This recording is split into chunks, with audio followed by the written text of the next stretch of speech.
이사야 25장에 보면 하나님께서 장차 메시아를 보내서 자신의 백성들을 환대하시는 모습을 미리 예고하고 있는 것입니다. 환대라고 하는 것은 반갑게 맞이하고 그리고 정성스럽게 아주 후하게 대접하는 것을 말합니다.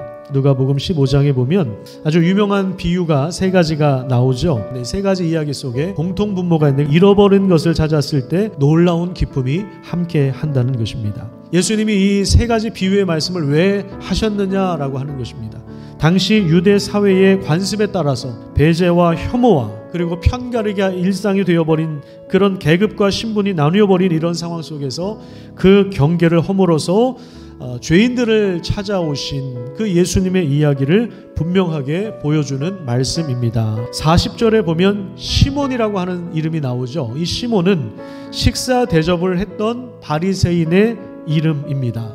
그는 예수님을 자신의 집에 초청합니다. 이 바리새인들의 삶이 그러했습니다. 율법을 근간으로 해서 철저한 삶을 유지했기 때문에 죄인들이라 불리우는 이런 사람들과는 물리적인 거리두기를 하면서 살았습니다.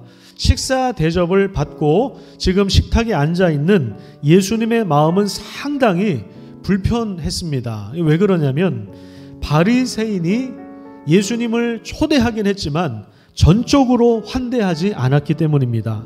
자, 한 여인을 소개하고 있는데 그 지역사회 안에서 이 여인은 죄인이라고 하는 그 주홍 글씨를 달고 살았던 여인입니다. 그런데 이 여인은요, 굳은 결심을 하고 예수님이 계신 곳을 알고 향유 담은 옥합을 준비했고 그리고 예수님 뒤로 와서 그 발 곁에 서서 울면서 눈물로 그 발을 적시었습니다. 그리고 그 발에 계속해서 입을 맞추고 거기에 향유를 부었습니다. 바리새인에게는 굉장히 충격적인 장면입니다.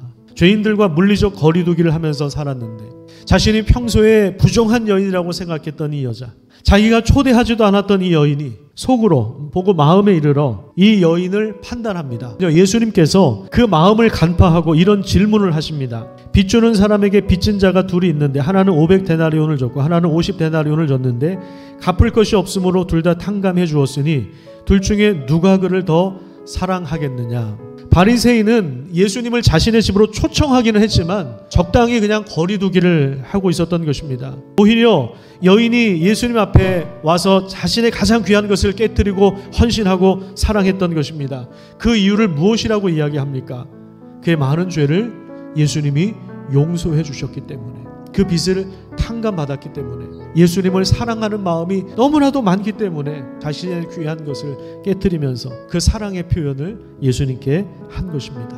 누가복음 6장 12절부터 보면 예수님을 따르는 제자 공동체가 세상 속에서 어떠한 모습이어야 하느냐, 원수를 사랑하고 미워하는 자를 선대하는 모습, 그리고 저주하는 자를 축복하고 모욕하는 자를 위해 기도하는 삶을 사는 것이 우리 그리스도인들의 삶의 방식임을 말씀하고 있는 것입니다.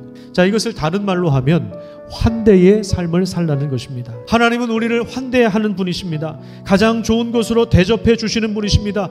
교회는 예수 그리스도의 긍휼과 환대를 통해서 부르심을 받은 공동체입니다. 마음의 경계선을 허물고 판단하고 정죄하는 일을 내려놓고 서로에게 진실한 삶을 살아간다면 그것이 바로 복음의 능력입니다. 예수님은 오늘 우리들에게 마음의 경계선을 허물어버릴 것을 말씀하고 있습니다. 복음의 능력은 우리의 삶을 통해서 계속해서 확장될 것입니다. 수많은 정죄와 판단과 경계선이 허물어지고 서로 환대하는 그런 삶을 살아가게 될 것입니다. 거기에 하나님 나라가 있습니다.